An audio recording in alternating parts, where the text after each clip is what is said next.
Lexus is bringing the V8 engine back to the IS and other models very soon.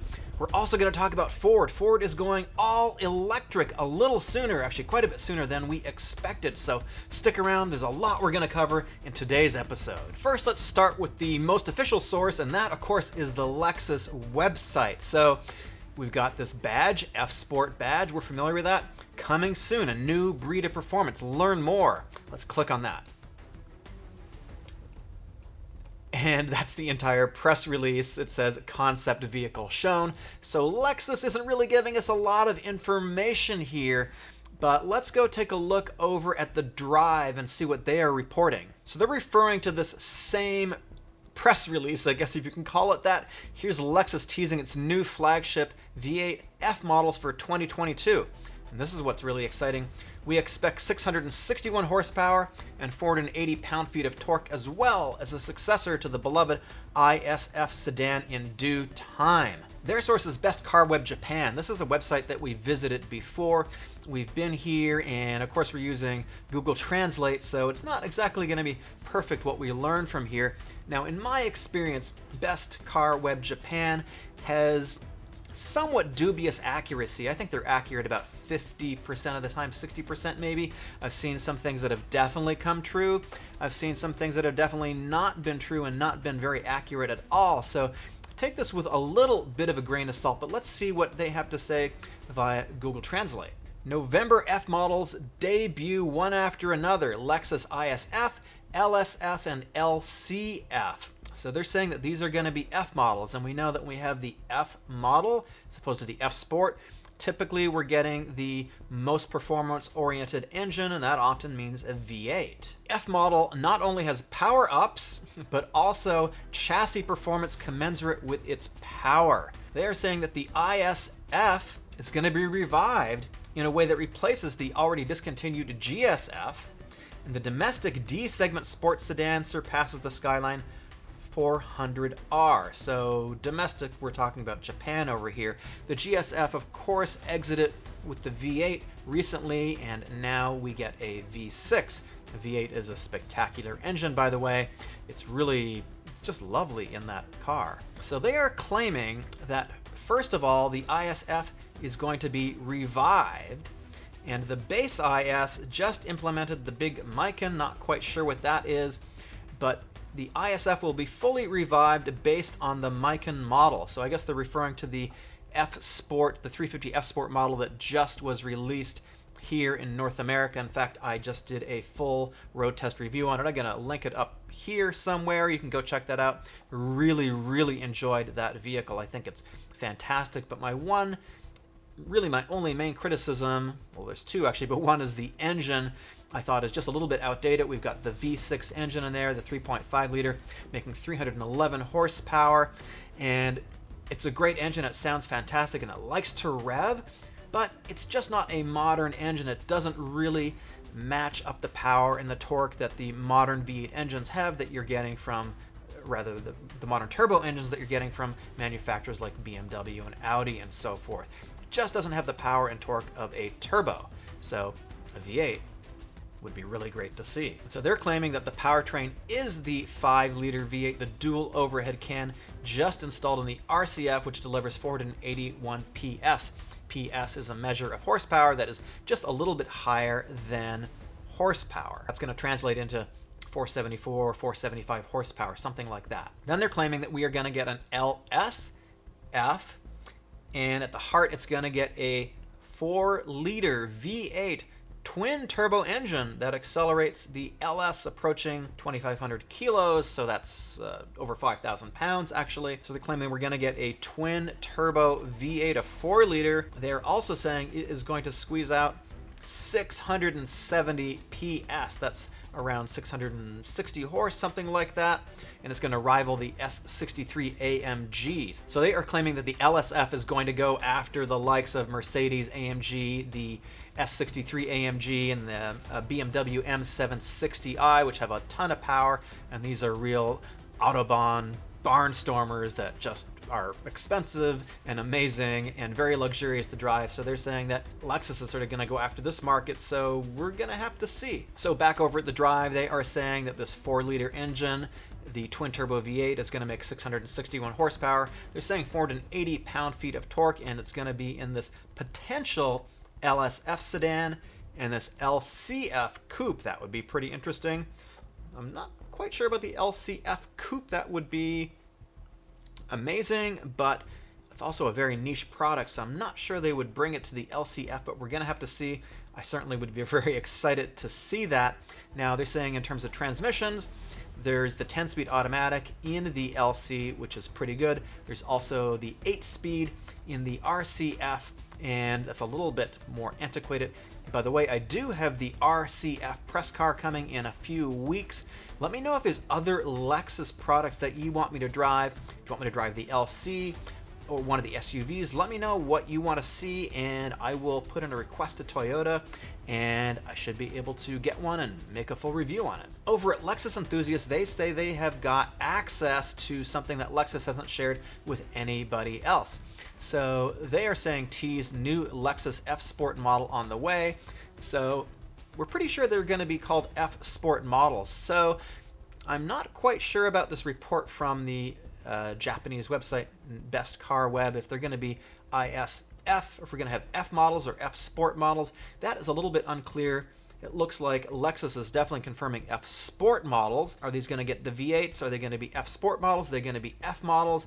We're going to have to wait and see a little bit. We're talking about a November debut, so the rumor mill is going to keep going, and we're going to get some more information on that. But what Lexus Enthusiasts is saying is that Lexus has shared an early look of their next vehicle with Lexus Enthusiasts, giving us an advanced teaser before any of the other media outlets. That's actually pretty cool. What does this teaser image reveal? If Lexus is true to form and they're going to use the same engine cover over again, this does seem to confirm that we are going to get the V8. That would be super cool. And it looks like it's going to be maybe an F Sport, because right here we've got the F badge, which is different from F Sport for the V8. So what are we really going to get? It seems to be a little bit of a mystery if we're going to get an F Sport or an F. So are we going to get an IS 500F Sport, or are we going to get an ISF? Let me know down in the comments what you think it's going to be. Maybe we can untangle this F'd up mystery. So they're saying that Lexus trademarked the IS 500 nameplate last year, so maybe that's a little bit of a clue. We've got an interesting looking render from Motor Illustrated. If this thing is true and it comes down the pipeline, I want to be driving this thing. It would be a fantastic daily. I loved the 350 F Sport. I thought the engine just wasn't that powerful, but I'm repeating myself here. There was this amazing concept in 2018 at the LA Auto Show from Lexus. It's called the Lf1 Limitless Concept. I think it looks so good. Oh, I really want to see this thing come to life. So there is a report from Best Car Web, and they're saying July super luxurious flagship SUV Lexus LF. So possibly a July debut, according to these guys here. They're saying that this is going to be a real premium brand, that Lexus is going to bring the fight to vehicles like the Bentley Bentayga, the Porsche Cayenne, and the Lamborghini Urus.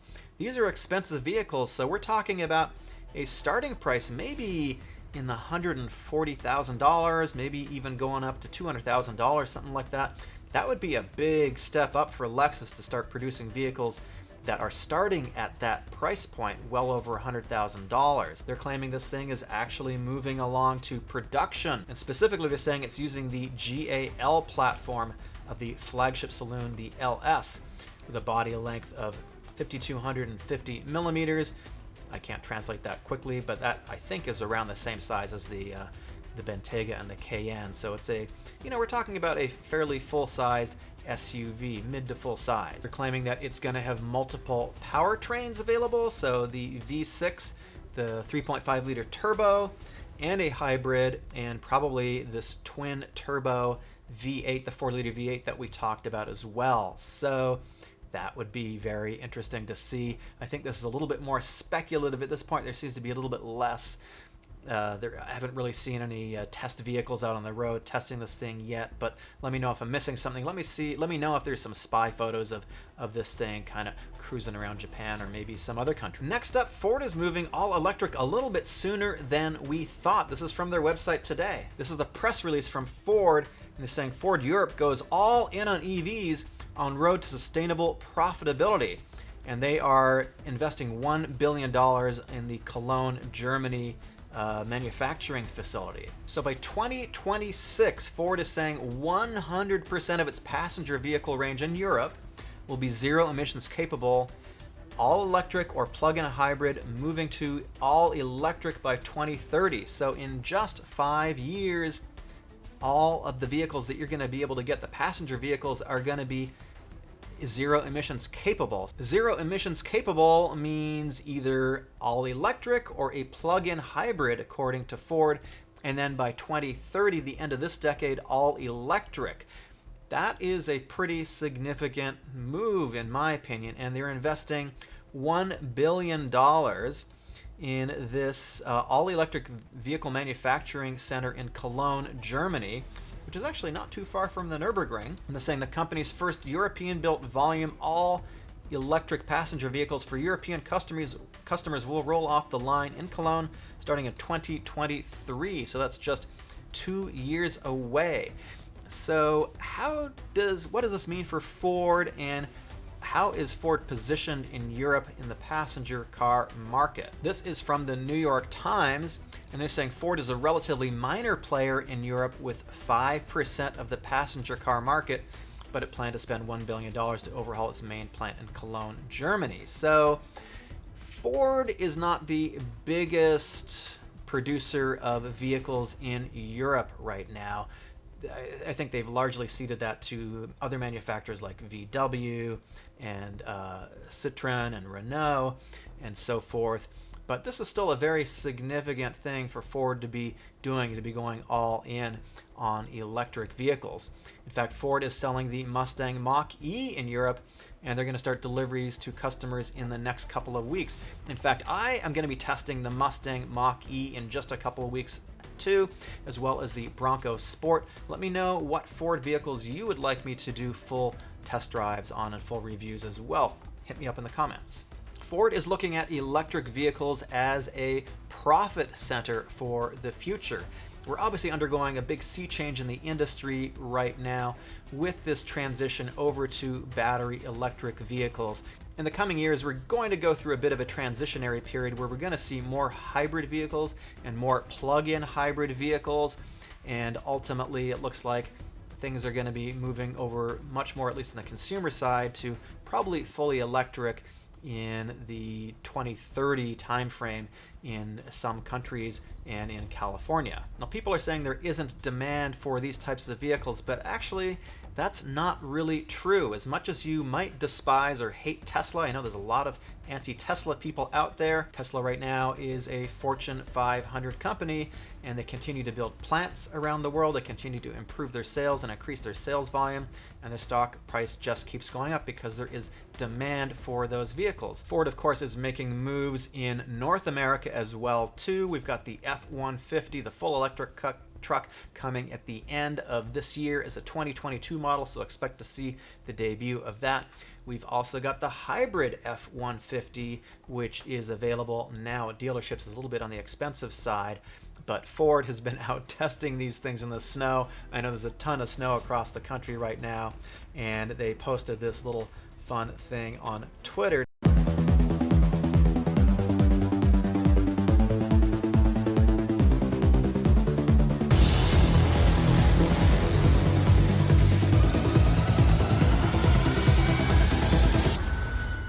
Here's my take on the electric vehicle industry and large companies in general.